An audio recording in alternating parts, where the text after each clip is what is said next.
Hai semua, apa khabar anak cikgu sekalian? Cikgu harap semuanya sihat, dalam keadaan sihat bersama dengan keluarga di rumah dan masih bersemangat untuk meneruskan sesi PDPR kita. So, untuk video kali ini, cikgu akan kongsikan pendidikan moral tingkatan 2, bab 15, hak asasi manusia dilindungi bersama. Kita akan masuk bahagian yang kedua, hak pengguna dan hak pekerja. Sebelum ni, dalam video yang bahagian pertama, cikgu dah masuk hak wanita dan juga hak OKU. Siapa yang tak jumpa boleh cari semula ya. Video yang sebelum ni, bahagian 1. So, untuk video kali ini, di akhir pembelajaran, murid akan dapat pertama, menyenaraikan hak pengguna dan hak pekerja. Yang kedua, menjelaskan kepentingan melindungi hak pengguna dan hak pekerja.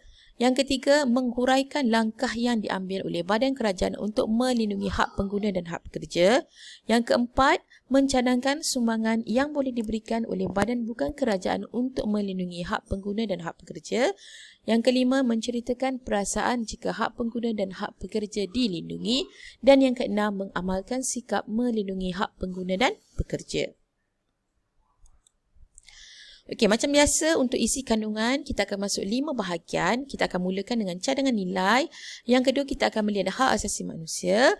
Yang ketiga, langkah badan kerajaan melindungi hak asasi manusia. Yang keempat, sumbangan badan bukan kerajaan melindungi hak asasi manusia.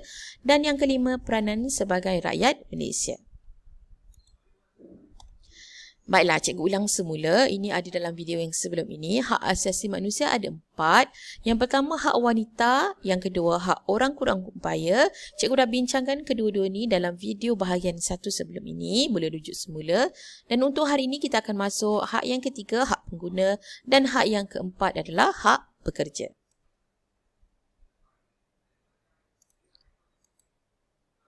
Yang ini kita dah bincangkan hari tu. Awak boleh rujuk semula video cikgu yang sebelum ini. Cuma cikgu nak ulang balik. Apa itu hak? Hak tu adalah kepunyaan awak dan tak ada siapa boleh lawan ataupun cabar. Maksudnya apa yang awak berhak untuk dapat. Dan orang lain tak boleh deny hak awak. Tak boleh larang hak awak. Tak boleh halang awak.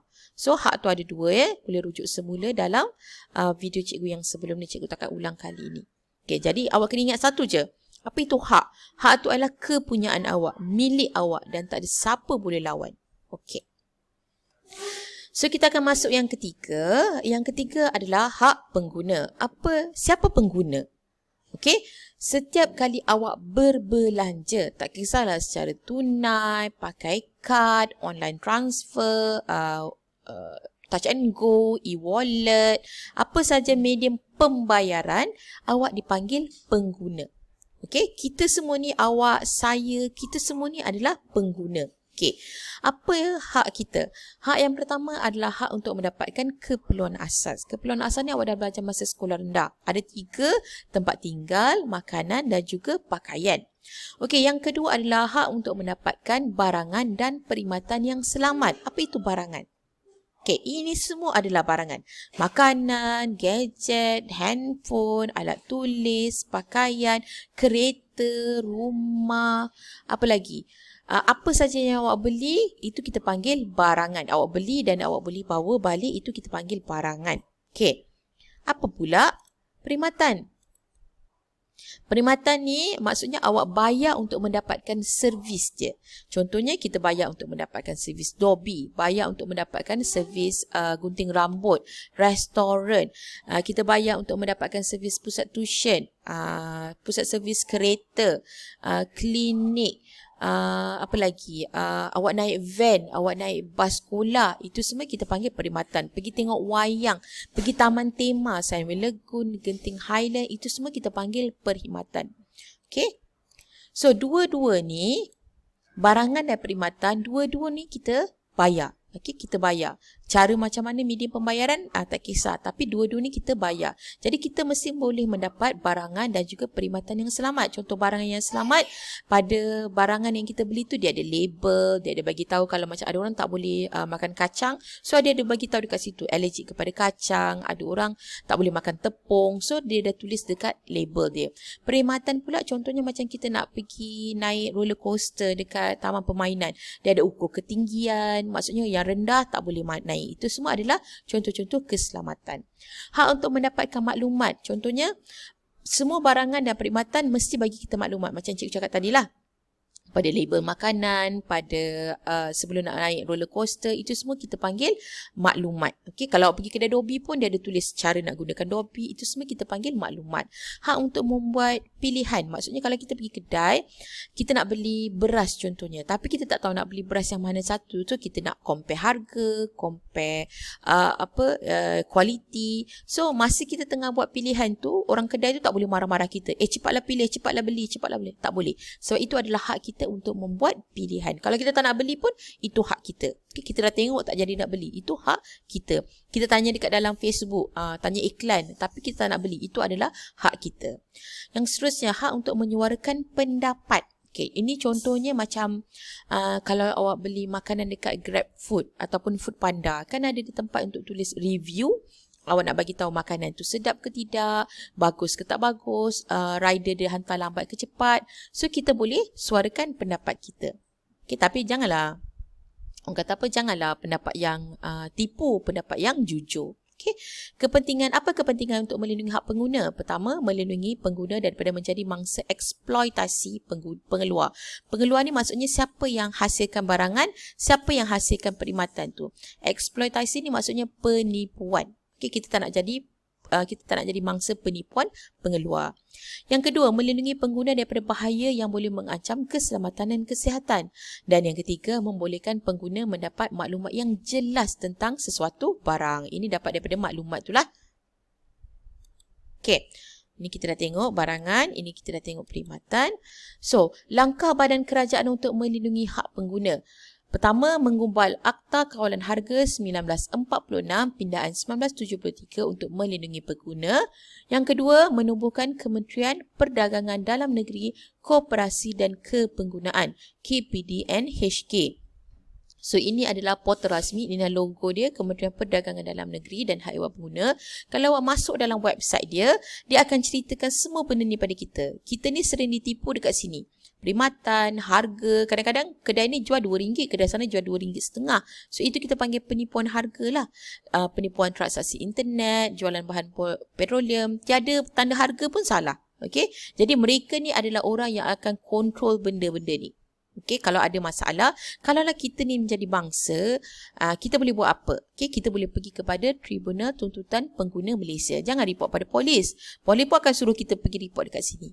Okay, so dalam website ni dia ada beritahu kita tentang perlindungan pengguna, pendidikan kepenggunaan, contohnya di sekolah macam yang cikgu tengah ajar pada awak sekarang, keselamatan barang pengguna dan skim piramid. Contohnya mereka ni akan kawal harga. Contohnya masa musim perayaan kan barang-barang semua naik harga. So mereka akan kawal harga cili, harga ayam, ikan dan sebagainya. Okay. So ini pula adalah sumbangan Badan Bukan Kerajaan untuk melindungi hak pengguna. Yang dalam buku teks diberi pada awak adalah Gabungan Persatuan-Persatuan Pengguna Malaysia ataupun FOMCA. Fungsi dia berusaha memperjuangkan hak pengguna di Malaysia. Selain daripada tu ada yang ni. Okay, kita boleh Google. Awak Google aja Badan Bukan Kerajaan Melindungi Hak Pengguna, dia akan keluar banyak logo-logo yang berkenaan. Okey, ini semua adalah contoh-contoh penipuan yang kita biasa dapat. Yang ni penting ya, SIRIM ni setiap barangan yang awak beli, terutama bahan elektrik, mesti ada logo SIRIM. Logo SIRIM ni maksudnya dia dah cek dan bahan tu selamat untuk digunakan. Contohnya plug, barang elektrik, topi keledar. Bila kita dah cek, dia akan letak tanda SIRIM ni. Okey. So ini label makanan. Ini hak untuk buat pilihan. Ni tipu lah ni. Takkan sekejap je boleh guna dah terus putih macam ni kan. Macam penipuan. Bahaya pula tu. Okey, kita akan pergi kepada hak yang seterusnya. Hak pekerja. Apa hak pekerja? Hak untuk mendapatkan perlindungan dan keselamatan. Hak untuk berpersatuan dekat dalam kilang ke, dekat dalam syarikat awak ke, ada persatuan untuk melindungi pekerja. Hak untuk mendapatkan rawatan apabila berlaku kemalangan di tempat kerja. Hak untuk mendapatkan upah dan gaji. Hak untuk mendapat cuti. Ramai antara awak yang bekerja. Jadi kalau awak bekerja dan berdaftar, ini antara hak yang awak mesti dapat. Kenapa kita kena lindungi hak pekerja ni? Pertama, membolehkan pekerja mendapat gaji dan kemudahan yang setimpal dengan pekerjaan. Setimpal tu maksudnya adil. Maksudnya bila awak kerja macam ni, awak mesti dapat upah macam ni. Itu kita panggil setimpal. Okey, menggalakkan pekerja untuk bekerja dengan bersungguh-sungguh dan memastikan kebajikan pekerja terpelihara dan terjaga dengan baik. Keselamatan, kebajikan, gaji, tempat tinggal mesti dijaga. Walaupun orang tu bukan pekerja daripada Malaysia. Okey, langkah badan kerajaan untuk melindungi hak pekerja. Menggubal Akta Kerja 1955 untuk melindungi hak pekerja, mewujudkan Kementerian Sumber Manusia, menetapkan gaji minimum. So, ini adalah logo untuk Kementerian Sumber Manusia. Gaji minimum ni maksudnya semua pekerja dekat Malaysia yang berdaftar, gaji minimumnya dulu 800. Sekarang mereka ni dapat memperjuangkan sampai dapat naik kepada 1,200. Ini minimum. Okey, belum masuk OT, belum masuk yang lain-lain tu, kita mesti mendapat gaji minimum. So, ini pula adalah satu badan perkeso bahawa Kementerian Sumber Manusia, dia akan melindungi pekerja tu bencana kerja, keilatan ni cacat.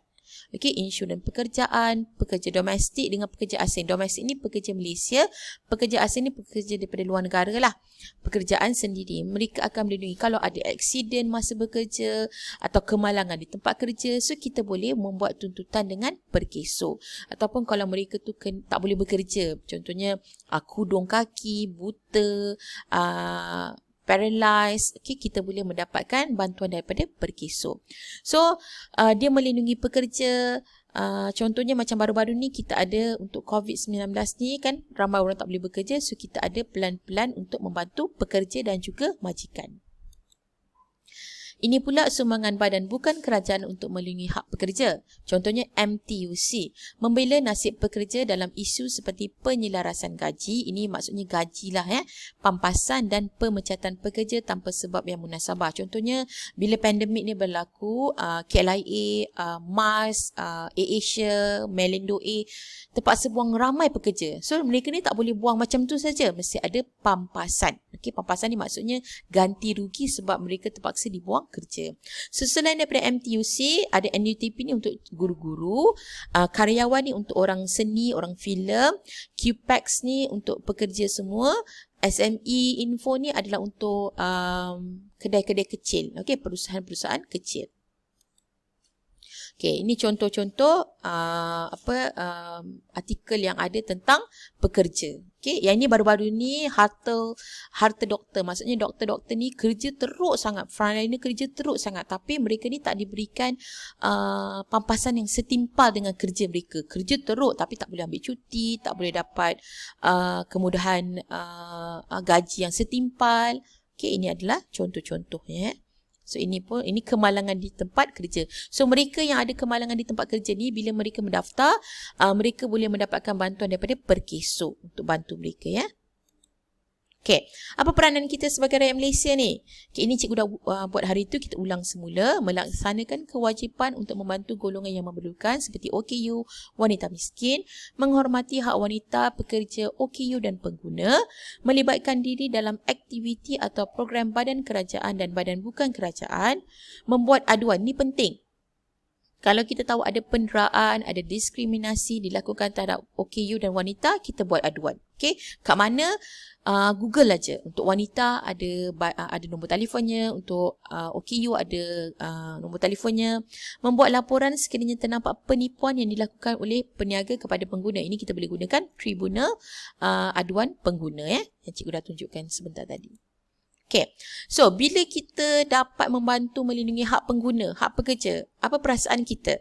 So, antara yang kita boleh gunakan adalah gembira dan juga bangga sebab kita dapat melindungi hak pengguna, dapat melindungi hak pekerja. Pengguna itu kita lah. Kalau hak kita dilindungi, mestilah kita rasa gembira kan? Betul tak? Okay, rumusannya, kita akan merasa gembira dan bangga apabila hak semua golongan ini dilindungi dan dihormati oleh pelbagai pihak. Ini membolehkan mereka menjalani kehidupan yang lebih sejahtera. Kita perlulah mengamalkan nilai hormat, kasih sayang, keberanian, bertanggungjawab dan kesederhanaan bagi memastikan semua hak ini dilindungi dan dihormati secara berterusan. Itu adalah rumusannya. So, ingat hak asasi manusia ada 4, wanita, OKU, pekerja dan juga pengguna. Okay, so itu sahaja video cikgu untuk kali ini. Terima kasih. Kita akan jumpa lagi dalam video-video ulang kaji yang seterusnya. Until then, take care, jaga diri dan stay safe semua. Bye. Terima kasih.